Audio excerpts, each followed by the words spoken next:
Hi, everybody. Happy Thursday. We have a few questions.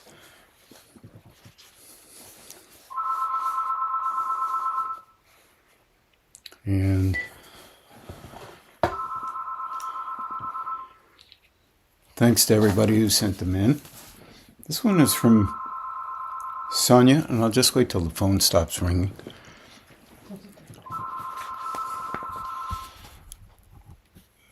There we go. And she says, in the opening and closing of our meditations, we ask for help and healing with our own growth, mental, emotional, and physical, and spiritual. And I was wondering, what does healing look like? Perhaps my hope is that if I know what it looks like, I might encourage it to happen. Is it balance? Not being too high or too low? I assume personality-wise. Does the process of healing clear out junk in the chakras, or does it balance the energy of the chakras between each other? Or is it more like alchemy, transforming one thing into another? That's a good question. I've written a couple of things down. Maybe I can just take one thing at a time and talk about what it might look like. When you ask for something of that nature, it's as if you're opening a link, aligning a line that goes almost like a fishing line from this level to another. And remember, the fishing line itself is you and your versions of how you see the world and how you think things have to be. And this is usually related to beliefs and understandings, and it's like a language, corded together, and energy may come in literally along that language, your language. Now, one could ask, well, if it does that, what's the purpose of it doing that? And that would be a good question, too. And I think it seems to me that the purpose is so that you as an individual can begin to perceive what you as an individual is and how you are. One aspect of it at least. Another aspect of it might be that through a level of perception that you believe you have, you are perceiving what that energy that you are is like. And the healing of that is that higher state doesn't want to let you, or doesn't want you to let go of a view that you already have of you, but it wants you to see that that is the view that you have, so that you can begin to understand that there's a level of difference that can occur in the seeing of you. We call it perception or awareness. We're not too inclined as individuals to notice how we really are, but we are inclined to believe we know how we really are. And there is a paradox there. And that level of vulnerability that lies within that paradox is quite strong in relationship to us not wanting to understand literally how we function in the world, including our vulnerabilities and our misunderstandings. And that is the beginning of allowing ourselves to see beyond what we've already figured out. And this is very difficult for us. As a matter of fact, we would prefer not to understand something beyond what we've already figured out, because that means it changes our relationship with us and ultimately changes our relationship with others, because if you have more awareness of you, you will begin to have more awareness of others. And that indicates that more compassion and more understanding, more recognition of where a person is and not judging it becomes necessary. But that, perhaps, in having it begin within us, will feed a different versioning of what we believe must be true of others, as well as what we think of ourselves. We're very complex beings. And once we get involved with aligning with a view, we tend to maintain that alignment, and it is very much defended, and we don't want anything to interfere with it. If we're 3 years old, we yell and scream so nobody else can say anything. If we're up to 5 or 6, maybe we throw sand in other people's faces, because anything to get them off the topic, this kind of thing. Also, we're good at 3 and 5. So, looking at trying to understand what that looks like is interesting. Because what begins to happen is, from time to time, you'll see just a little glimpse of how you function, right in the midst of functioning in whatever which way you do function. Now, this is really interesting, because it can be overt, in other words, outward expressant, or internal. And you can catch yourself responding internally, and then begin to understand, wow, I'm not saying anything outside, but this is what's going on the inside.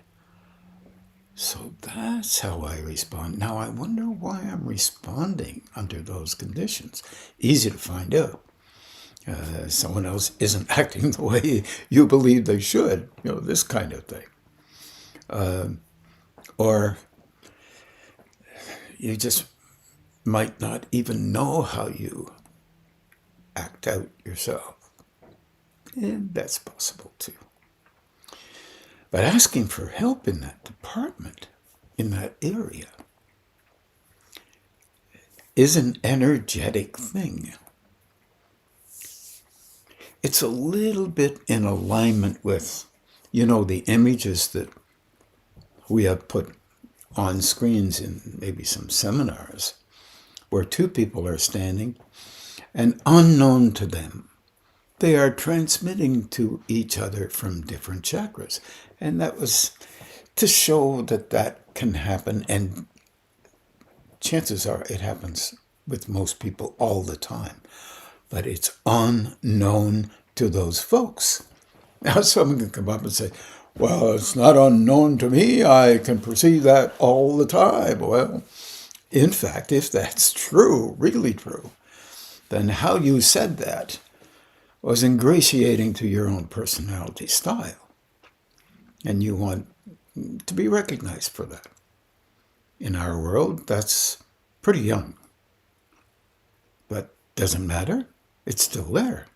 So recognizing that would be young, instead of thinking that you're extra special, would be helpful in engaging with an honesty within the self that can be noted. Now, that's just one example. And of course, in our relationship with life, there's hundreds of times in a day when you may or may not even be interested in noticing that how you're functioning may not be adding anything to a conversation that you may be having with a friend, for example. And in fact, we're never trained to pay attention to how that was. And if we were, then we have a regulation, perhaps a prize, for becoming very important because you've hurt somebody or put something over on someone, you think. But in matter of fact, as energy increases in you, you begin to see that. And it goes along with very interesting backgrounds in our past. It's, in a biblical sense, understanding you as you are so you can be helpful to others. Really interesting. In a philosophical sense, those who cannot enter into this kind of space, this wise space, those must be interested in finding out who they are and why they are that way, and not be judgmental about it, but recognize these ways of acting can be fundamental to each and every person, each in their own way. Levels of intensity can occur. Levels of calmness can occur. Learning that this is just a matter of a movement towards maturity of some kind, one could register as more spiritual or even wise, perhaps. I don't know how that might fit your personalized version of how you think you are. But we have a temptation of overemphasis. It's within us all. So learning that might be of some value, while at the same time you might have learned that overemphasizing gets you more than what you thought you could get. There's all kinds of complexity that's involved in a human construct, especially on these planes, where power and dominance is the dictation of the day, and vulnerability should never be talked about because that means you're weaker than somebody else, which is basically nonsense as far as I'm concerned. But perhaps if you were okay with being vulnerable and never tell anybody, so that no one else knew that you were weak, or you could use it like a trophy. I'm more weak than anybody else, therefore I'm extra special because of this. This is all the kind of thing that we do. Now, when you're asking for help, what you do gets increased a little bit if you have the ability to open a little bit more and be sincere about asking for help. That sincerity is monitored by that higher state. Nothing to do with anybody else. Nothing to do with us either. It is known. So, therefore, increased energy can come in at the level of that sincerity. And often it relates directly to position and place and importance in the scheme of things. And as a matter of fact, that is not what I'm talking about. And it never has been. But, things get a little bit weird sometimes. In other words, we have a very difficult time assessing things except through the schema or the way that we have been engaging with the world up to a moment, whatever that moment might be. And it is something that higher state would try to help you see. Help you also to see your soft spots and the places where you can communicate and understand and be helpful to others and to yourself. Sometimes this is very difficult to see because we're too busy aligning with our particular normal way of engaging with the world. And this is not a negative thing. This is just there to be known and understood by us and slowly softened down to the best of our ability. And sometimes that's not so simple, especially with the complexity of our world and the way we happen to look through our own guises, our own eyes, and see exactly what we think we need to see for the purpose of being okay within our own selves and protecting ourselves. So you can see, Sonia, this is a really complicated thing. So when I saw this question, I thought, oh boy, this is a complicated question and a really interesting one. So when we're looking at the business of what does it look like, it can look like tremendous intensity. It can look like the most soft, loving expression that you could ever imagine, and outside and the same both as we think we are. For example, you may think you need to add a kind of strength, and it comes in so soft you can't add the strength, this emphasis. You can't add it. It's not there. You'd have to cultivate it. And in the cultivation, if you thought it was exceedingly necessary, then you would see yourself. This is what I do when I want stuff to be seen this way. But you might miss that. So keep in mind that higher state perceives beyond the vision that we believe has to be true, or that vision to mean something to us. So there's a lot of walking into the unknown in real spiritual development. But most of the stuff that we're doing as you engage and attempt to be as honest as you can with asking for help, internally and externally, in your spiritual development, whatever that means to you, you must include the idea that you already have an idea of what that would mean based on the background of your relationship. And you already have noticed from time to time an empty place in there.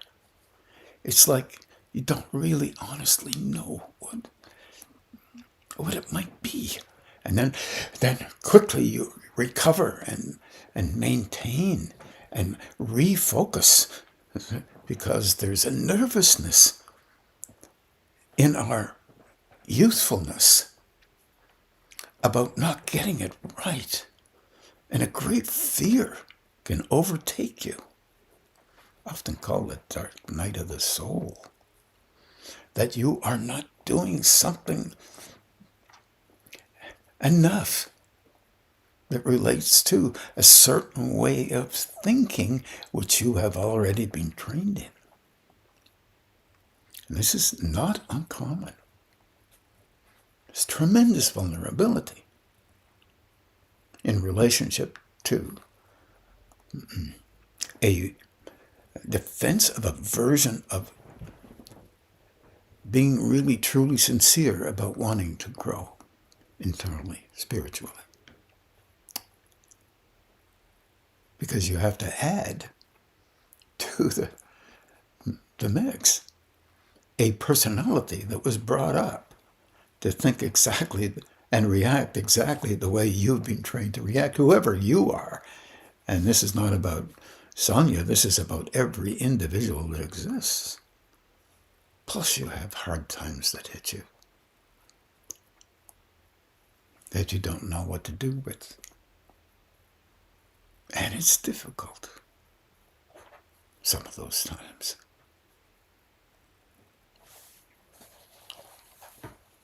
So that's how interesting this question is, and really important from my point of view. And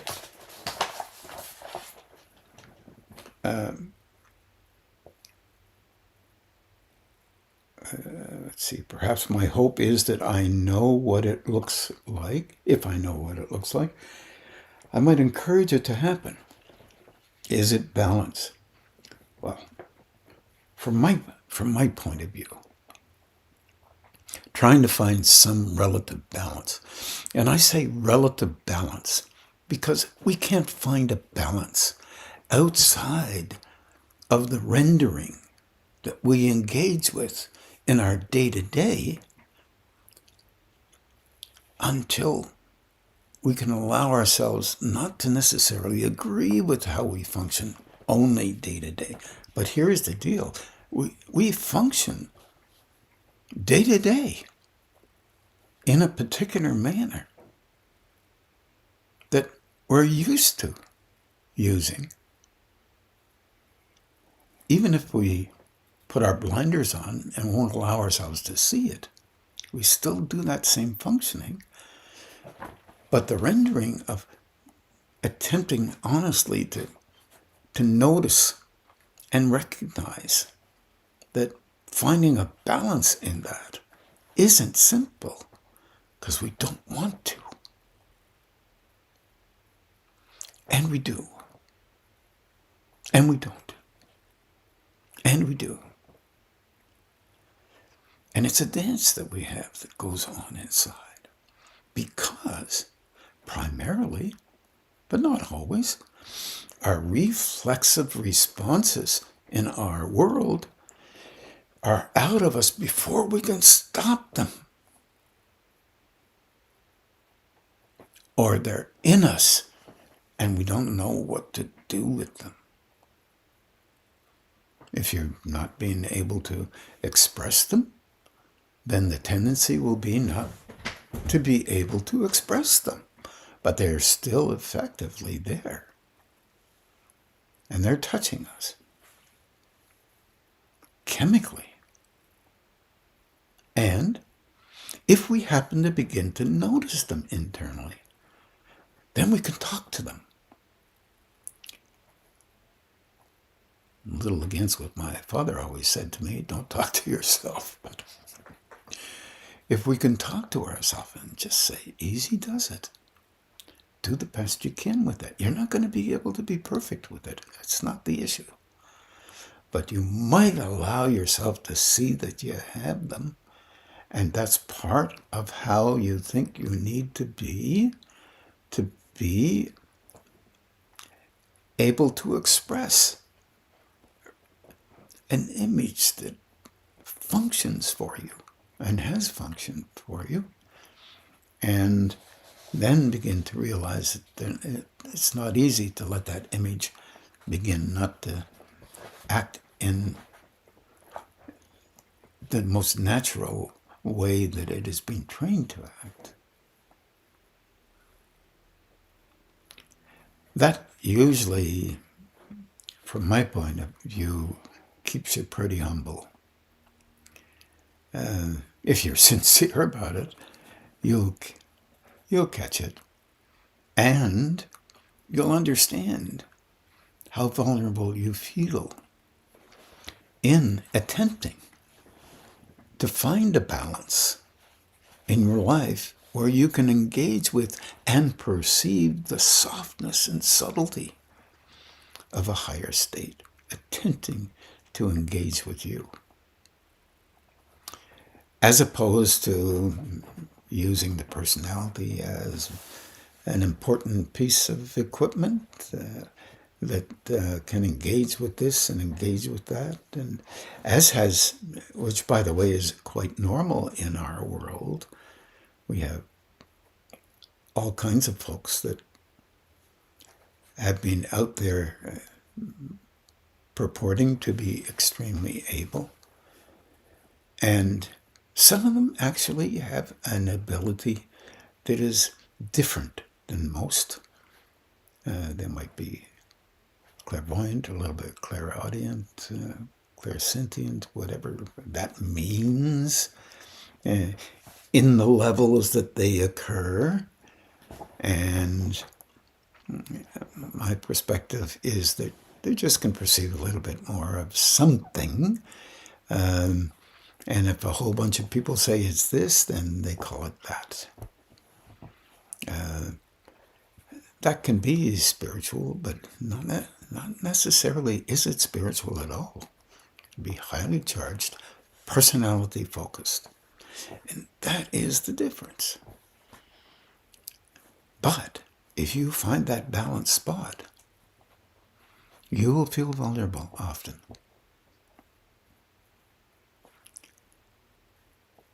And getting to know yourself as a person who is really truly interested in engaging with the state that is different than what you're normally used to is truly an uncommon experience, not an experience that you want to be talking about too much, because it's different. And it's not there to be trophied in any way, that's for sure. But I think, hopefully, I'm answering it in a direction that might be helpful to many, to some. Because I think the fundamental thing that some of us have found that is the most difficult is that sense of vulnerability that occurs. And it occurs not only when times are tough, but on a daily basis. When you look kind of inside yourself, as if you are watching you engaging with life, doing simple things. Doing the dishes, turning on the light switch, turning off a light switch. Simple things. Engaging with music, talking to a friend. It's as if that vulnerability is your friend because it's there, as if it's a doorway. And it's not negative in essence. It's just like an opening, like an open part of you where there's a meeting place where you can, it's as if you know something is there engaging with you, and it's not pumping into you so that you can be great, or you can feel really bad because that's part of your upbringing. It's in you, and it's as if there's just a vibration that's there. And it's helping you to see you every step you take. Now, of course, if you look at that like as if that's a distinct possibility in all of your life, why would you want that? Because it makes you feel uncomfortable. That's one way to look at it. Or it's a question. In the quest for a higher state, the question is, what do I do now? What is it that I need to be or engage with or say? And the answer is nothing. Just be there and live life and try to be as happy as you can.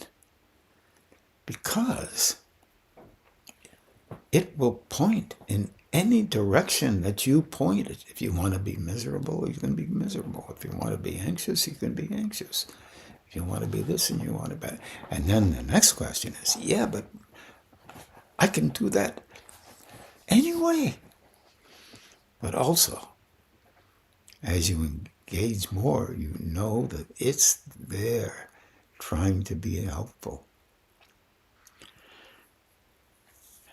And there's a loving, compassionate element in it. It's as if it's a place where you feel safe, safer. And then when you walk out in life, you go back into a most natural, normal way of engaging whatever defensive construct that you have against shifting and changing anything that would appear to be different than what you've already constructed happens. You get to see that. And you get to smile a bit and laugh. Oh, there it is again. Whoop, there it is again. And you can treat it as if it's just one aspect of your life instead of everything in your life. That is a viable possibility. The dilemma is, the less you talk about it, the more you see it. Because you're taking away the underlining of what you believe is there. That's a construct that you cultivate. And I know I'm probably talking more about this than I need to, but it's something that we all have at our levels of engaging with life. And the need is there so that we can protect our relationship with feeling comforted by how we think we need to be. And that in itself is valuable to us because that we lean on that all the time. So finding a little different meeting place, space within ourselves where we don't necessarily agree with what is going on inside or outside of ourselves, but we know and we can perceive it. We say, okay, this is not something that has just started today. I must have often been like this, because that is a reflex of response to today, at this moment. Engaging in the way it must be natural for me to engage. And it gets complicated because the next question, the next part of it is related to, let me just continue on. Does the process of healing clear out the junk in our chakras? Yeah. It's really interesting, that question, because it's a complicated question. Here we go. It is thought by some, and I think it might be close to what I think, but it is thought by some that there may be junk in the chakras. There may be junk in the chakras? Junk in the chakras, meaning we act in a particular way and it's the chakra's fault. The chakras to me, are like valves. They open and close just like your tap. If you listen to hear your tap, if no one's using it right now, you don't hear anything because it's not on. If you can understand that when you're engaging with life, breathing, reading, talking to people, coming up with ideas about what you might think or do, that energy is coming from these chakras. It's like giving you the intensity to express yourself relative to how you think you need to do that, to be validated by yourself or other. And it's a bit like, it's very interesting. It's almost like an accordion. I know those who don't play the accordion won't understand what I'm talking about, but you might have seen somebody play an accordion. I don't know. But it's just a metaphor. To bring that energy together, it's like this breath, this forcing of flow through small valves make a noise. And some of them have piano keys. And as that energy is coming through, that energy comes, if you press one key, it comes through that little valve. If you press another key, it comes through that valve. But you're moving air in and through those valves. When we engage with light, we move that energy, usually using the centers or the chakras that are in accordance with the intensity needed to express in a certain manner the need you have to be underlined as valuable. Yeah, I tried to do that, you know. So that intensity, in a kind of a way, is the accordion bringing air in through that valve. These chakras, or sephiroth, are valves. And they are cultivated through training from the time of our birth. It is thought that they also include, in a deeper way, a fashioning of previous experience related to other lifetimes that may have been there within you, so that you can intensely push that air through for a purpose of getting your way. At these levels, this is where the energy comes from.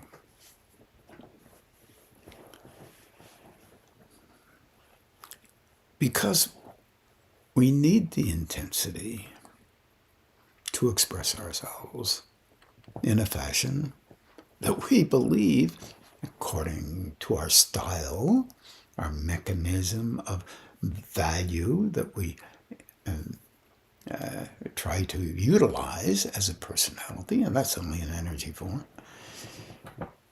for the purpose of coming across to others in a certain way. See, that kind of thing. And it is thought that if you are quiet, it's, better than if you're intense. Sometimes intensity is really important. Most of the time, it's not. Other times, being soft is important. Sometimes it's not. So if you're a regulator of this energy, And you do that relative to your training. So the wisdom of getting to know you relates to you beginning to be aware of the times when you intensify and learning how not to intensify as much because it's not as necessary as you believe it is. But you're trained to believe it is. That is the wisdom of engaging with you as a being of consciousness, cultivating a place through which you can see how you function. This is not how we're trained to be. We're trained to utilize as much intensity as we can, as we think necessary, so that we can prove to others that we're valuable. And in our world, sometimes that is considered valuable by some. And not so much by others. So when you're engaging in this manner, seeing it and slowing it down creates a meeting place where you can actually perceive an idea, a movement within you, physically, a perception of something that can't be perceived naturally, perceiving in relationship to a mechanism that's already trained to protect against anything that you might fear or you might align with. It breaks that mold and you open beyond that and you become afraid ever so slightly. Early stages of growth. And then you pull back into the construct that was there before. And quite realistically, you maintain that particular form. And sometimes you can actually address it and change it a bit. But you need to get comfortable with not necessarily acting exactly the way you have in the first number of years of your life, because that proved that you were really valuable, according to you, of course, whoever that may be. That happens in all of us, no exceptions. The second part of beginning to understand, or maybe attempt at least to find out how we function, is not a normal thing. Education is thought to help us an awful lot, yet it's also used as a tool against the consideration of the value of others versus it's not us. It's not always done that way, but it has been done and continues to be done. Anything can be done like that. Somebody plays chess better than you, then they're important. Checkers. Pickup sticks. Tiddlywinks. I don't care what it is. You get a thrill out of winning a little bit of a thing. It's the way it works. And that way it proves that you're valuable. You were valuable before that. It's just the training didn't emphasize it, didn't even bring it up. And some training did. In some places, not in every place. We run into quite a business of interesting way of looking at healing. When you're beginning to understand some of these things, that's healing. You're beginning to see them, and then you're beginning to understand other folks and how difficult it is for them to break that mold, the mold that is so important to them, that makes them feel exceedingly valuable and comforts them, because it's comforting the personality system that is believed by them to be extremely important. Now, this moment is a moment of happiness for them until they begin to butt that happiness versus others' happiness. And then therefore it's changed and it's become something else. Maybe something that can protrude in other people's lives and be pushed upon them for a purpose that relates directly to the importance of the individual doing it. That may be sometimes true, but there is sincerity involved there and love involved there. It's a youngish kind, but it's still love. So we have to be careful, perhaps, in how we judge things, because there may be something so necessary to an individual, and if they don't have it, they cannot survive very well. Or there may be fear involved. Spiritual growth is a very complicated thing. So is a personality construct. Understanding it to the degree where you can allow yourself to make sense of someone's seemingly nonsense. It just means that that level of expression is what helps them to feel a relative level of balance. I have something in my eye. It's my finger right now. Yeah. So, being compassionate about other people and how they function is not an easy thing, because we have our views. Asking for help for that means that our views may be looked at from a different perspective. And that would not sit well or be very comfortable within a person if those views don't comply with previous views very well. So you need understanding to break through that. And you have to ask the question, are you okay with understanding beyond what you were capable of understanding before? This may not be possible.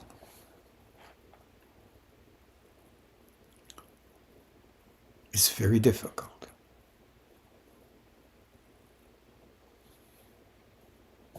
Realize that everyone has a level of loving within themselves for them. And here's the dilemma. That level of loving, if you open more towards a higher state, you become more involved with a deeper level of loving for the very thing that you loved before, because you use it as a reflex. It's not bad or good, it's just what happens. Closes the door a little bit. Yeah. Because when you open a little bit, more love comes in, and you use that to love what you loved before, and it shows up in you. Then if it showed up in you in our normal logic, then it must be more true than any other way of doing things. That's the dilemma with loving. could say you use the same concept in our world. If you have an idea about how much you are more right than anybody else, and this is happening all over the world, then whatever a person loves is increased. If they love themselves, it's increased. If they are the only ones that are right, it's increased.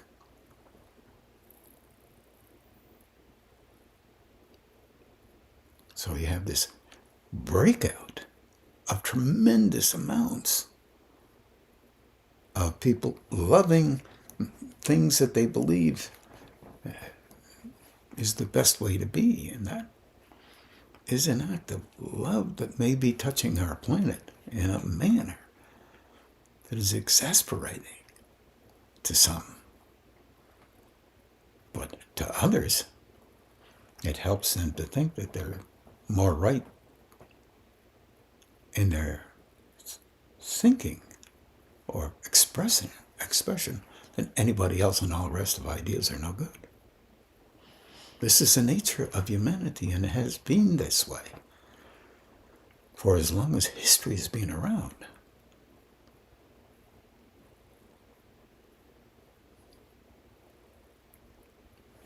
So, from my perspective, it looks like there's more love coming in than we can handle, because we will use it directly in a manner that suits us according to the nature of how we think we must be looked at. And in fact, love is love. It's not, it's not to be used like that, but in our early growing, we're young. So we would use that in the way that we have been trained to do so. In other words, back to the chakras again. More energy comes in, moves towards the direction of what we love the most. And if that's us and the way we think we need to be, then that increases. Suddenly you have tremendous amounts of self-love occurring, but in a young way. Not caring about really other people, caring more about ourselves. This, unfortunately,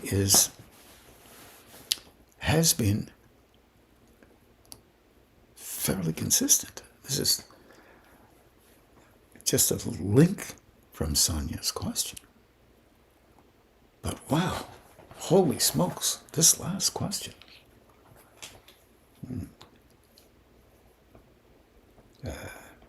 Is it more like alchemy, transforming one thing into another? It just means making a change. In the old alchemical concept was to change lead because of its chemical formula, being so close to the chemical formula of gold.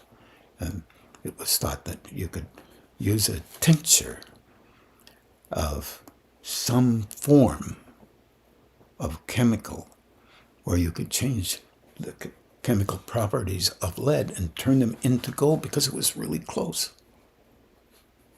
to the chemical formula of gold.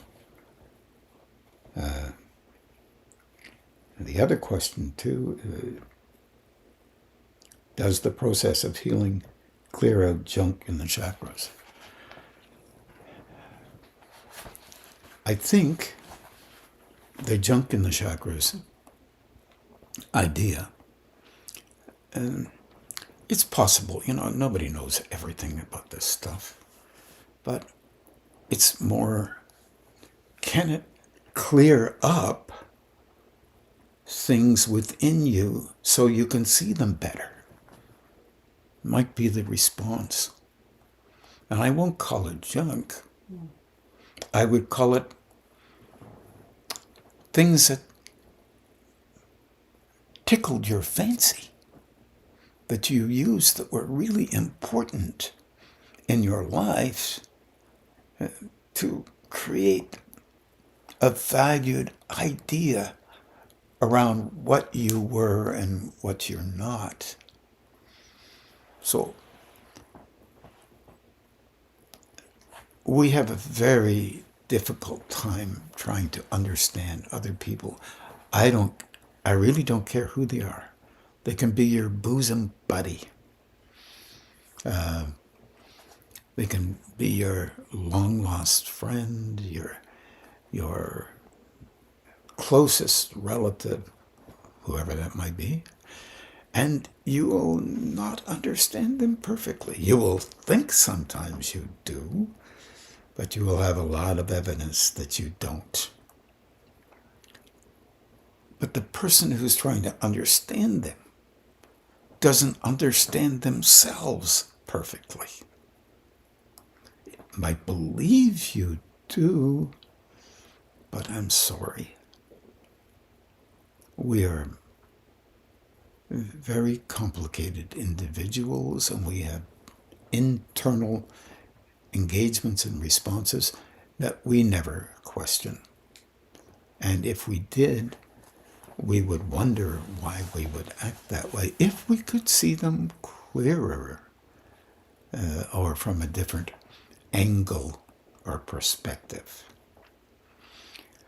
I just want to doubly thank you, Sonia. I find that question really very, very interesting, extremely valuable, simply because it touches the core of not necessarily a relationship between the higher state and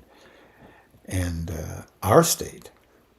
It touches that, but it also touches the hope and the willingness that one might have to engage in a way that so it could understand itself and others rather than judge them, and need to have that judgment so profoundly strong to reassert the protection of themselves, because fear of being misjudged or misunderstood always lies in the background of everybody's life.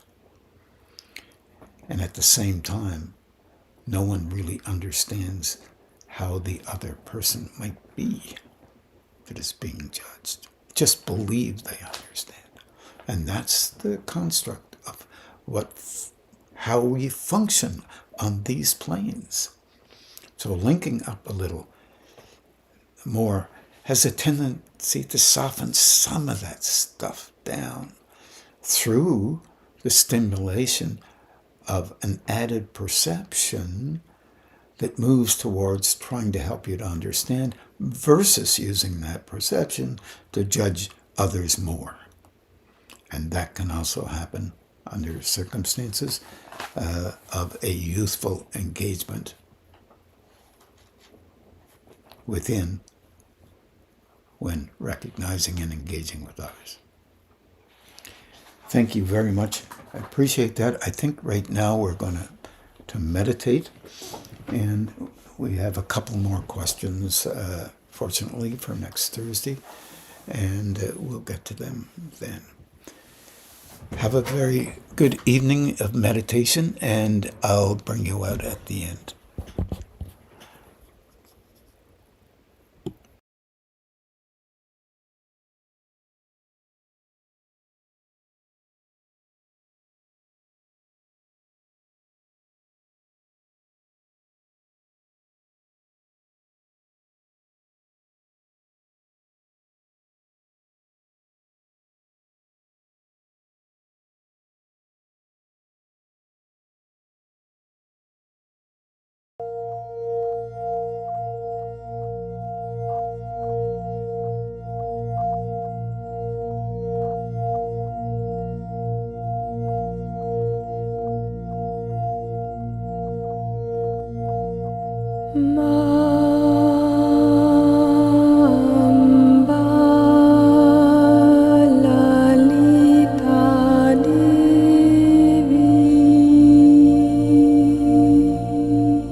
namo namaha.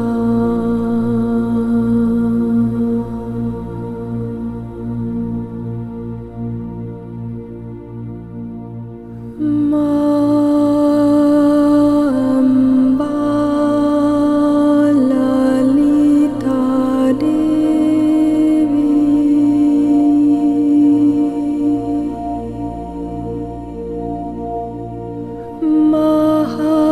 Mahakali Bhairavi,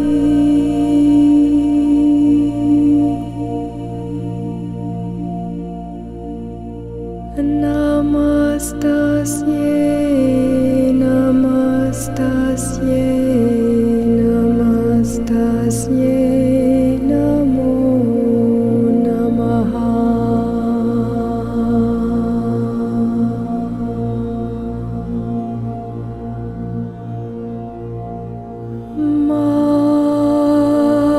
Amba Lalita Devi,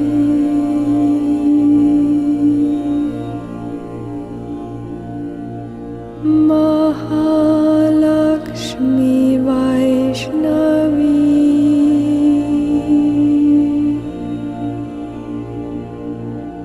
Namastasye, namastasye, namastasye, namo namaha.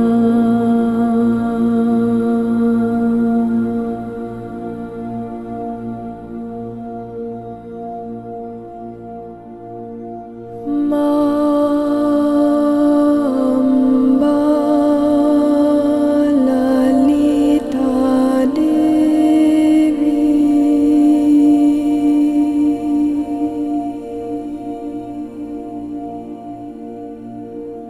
Ma Saraswati Brahmi,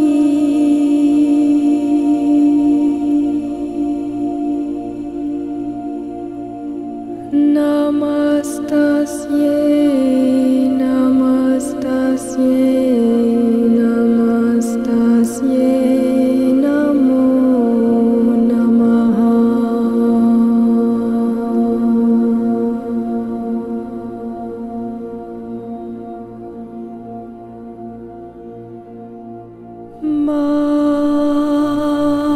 Amba Lalita Devi,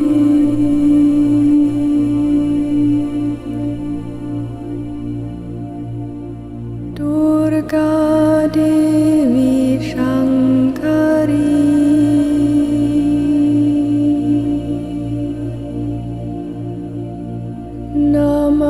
Namastasye, namastasye, namastasye, namo namaha.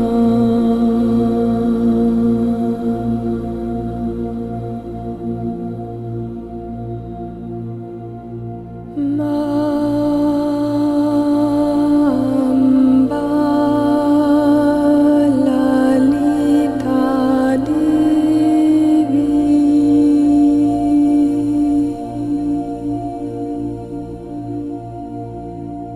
Uma Parvati Shive,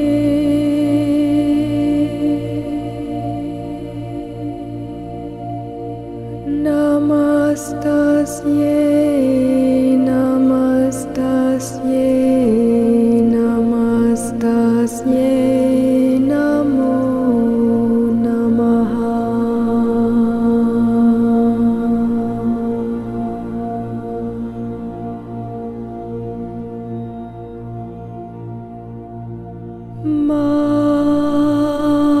Amba Lalita Devi,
Mamba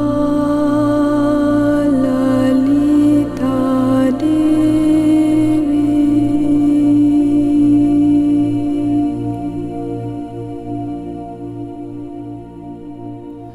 Maya Vishwamohini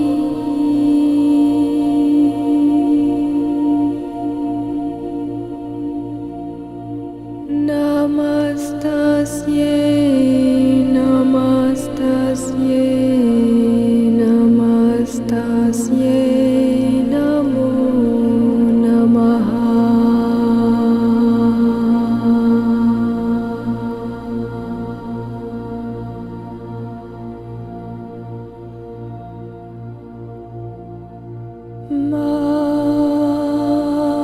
Mamba Lalita Devi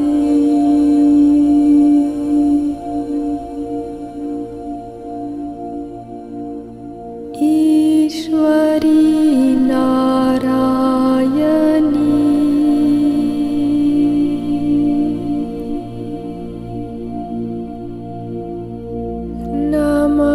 Namastasye, Namastasye, Namastasye, Namo Namaha.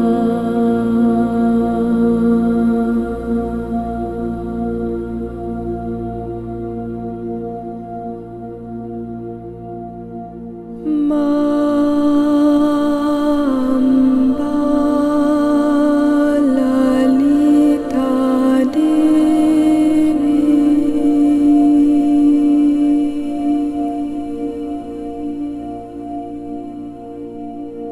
Nitya Parameshwari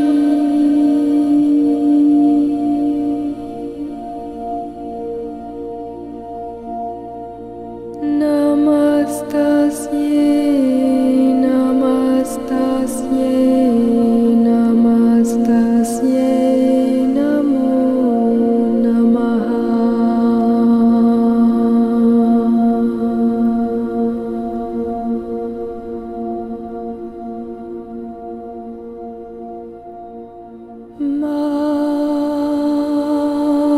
Mamba Lalita Devi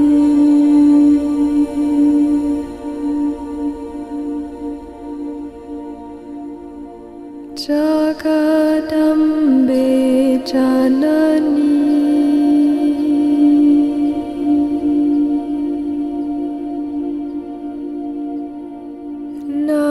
Namastasye, Namastasye, Namastasye, Namo Namaha.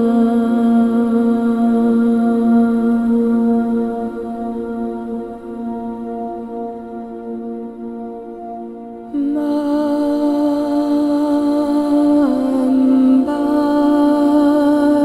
Lalita Devi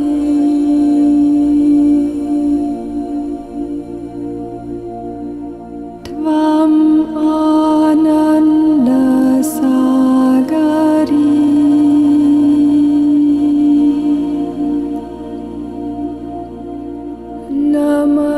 Namastasye, Namastasye, Namastasye, Namo Namaha.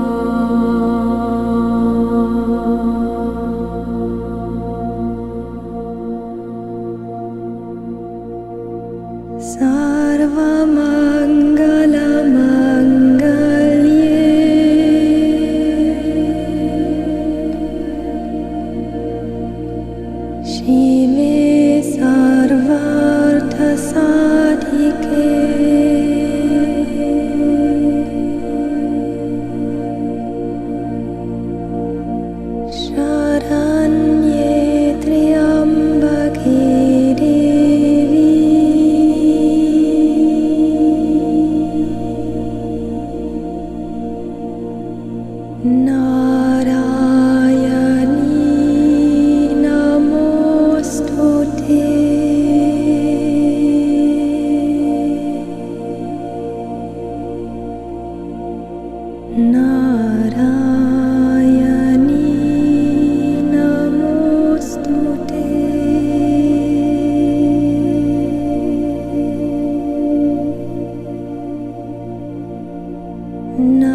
namo namaha.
साक्षिभूत्यै नमो नमः।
namo namaha.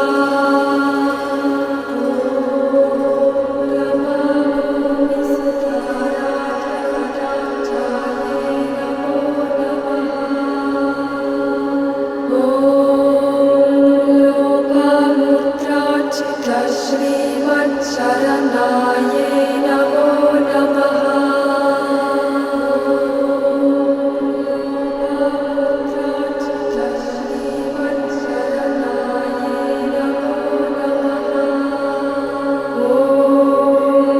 Sahasrarikya saundarya shariraye namo namaha. Sahasrarikya saundarya shariraye namo namaha. Bhavanamatra santushta hridayaye namo namaha.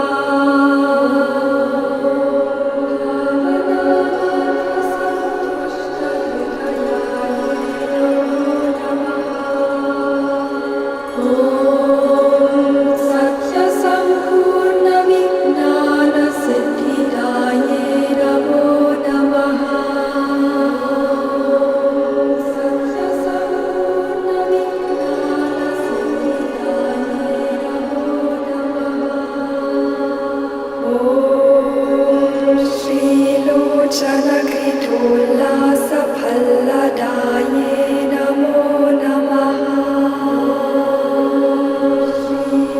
Chanakritullasapalladaye namo namaha. Om Shri Sudhaktimanidvipamadhyamaye namo namaha.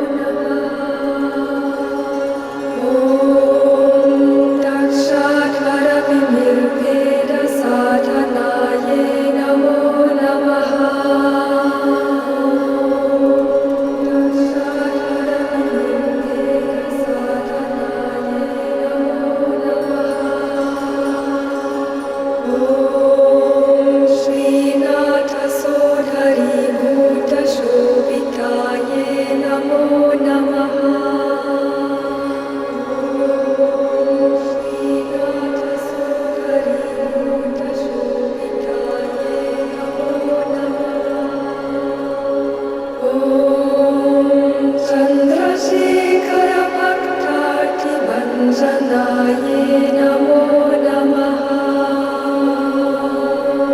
Chandrasekharabhaktartibhanjanaye namo namaha. Om Sarvoparivinirmuktachetanyaye namo namaha. Sarvoparivinirmuktachetanyaye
And now we'll just begin to do the balancing and grounding. And have a good evening, everybody.